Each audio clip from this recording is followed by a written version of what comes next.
Baraza la Seneti la Jamhuri ya Kidemokrasia ya Kongo limekutana kujadili hatma ya rais wa zamani Joseph Kabila na kuchunguza ombi la serikali la kuondoa kinga ya rais huyo wa zamani anayeshutumiwa kwa kushirikiana na Rwanda pamoja na waasi wa M23. Serikali imepanga kuanzisha mashtaka dhidi ya Kabila kwa makosa ya uhaini, huku chama chake kikipinga shutuma hizo na kuziita kuwa ni uzushi mtupu. Nimemkaribisha hapa studio Salehe Mwanamilongo ili atueleze kile kinachojiri huko Kinshasa. Yeye amekuwa akifuatilia. Kwanza Salehe, kikao hichi ambacho cha hivi karibuni cha Seneti kimefikia wapi?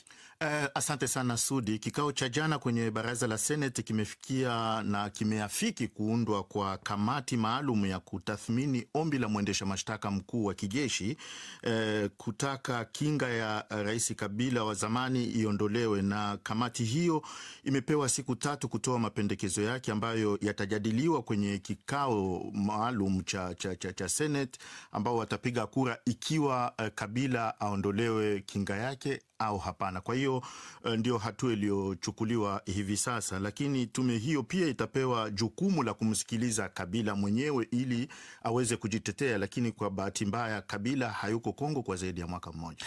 Ni tuhuma zipi zinazotolewa na mwendesha mashtaka mkuu wa jeshi ili kutaka kinga ya Joseph Kabila iondolewe? Kuna tuhuma nyingi. Kwanza ni uhaini ambao wamesema Kabila amekuwa akiliunga mkono kundi la waasi wa M23, wanaungwa mkono pia na Rwanda kwa nguvu na mali. Na pia mwendesha mashtaka wa kijeshi amesema tuhuma nyingine ni kwamba moja ya washukiwa kwenye kesi hiyo ya kuunga mkono uasi huu ambaye alihukumiwa kifo na yuko kwenye gereza hapo mjini Kinshasa, Eric Nkunda ambaye ni mshirika wa zamani wa Corneille Nangaa, mkuu wa kundi la waasi, alimwambia mwendesha mashtaka kwamba aliwasikia Kabila na Nangaa wakizungumza kwa simu kuhusu njama ya mapinduzi nchini Jamhuri ya Kidemokrasia ya Kongo. Kwa hiyo jana kwenye kikao cha Senate mwendesha mashtaka mkuu aliweza kuelezea na kutoa baadhi ya tuhuma nyingi ambazo zinamkabili rais Kabila ikiwa kinga yake itatolewa aweze kufunguliwa mashitaka. Nangaa wa M23, imearifiwa kuwa maseneta wamegawanyika kuhusu utaratibu unaotakiwa kufuata kabla ya kuondolewa kinga hiyo. Je, kuna uwezekano wowote watu hii kufikiwa?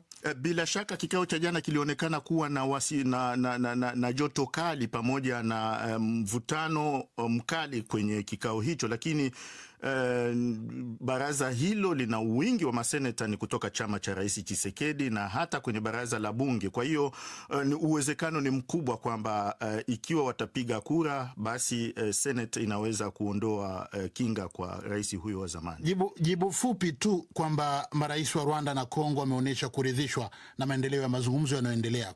Ni kipi kilichofikiwa hadi hivi sasa hadi kuonekane maridhiano hayo? Kwa mujibu wa mjumbe maalum wa Marekani kwa ajili ya Afrika Masad Bulosi ni kwamba marais hao waliweza kupewa rasimu ya mwisho iliyopendekezwa sasa na mpatanishi, yani Marekani, ili kuweza kufikia makubaliano, lakini hawakuweka wazi ni kipi kilichozungumzwa kwenye.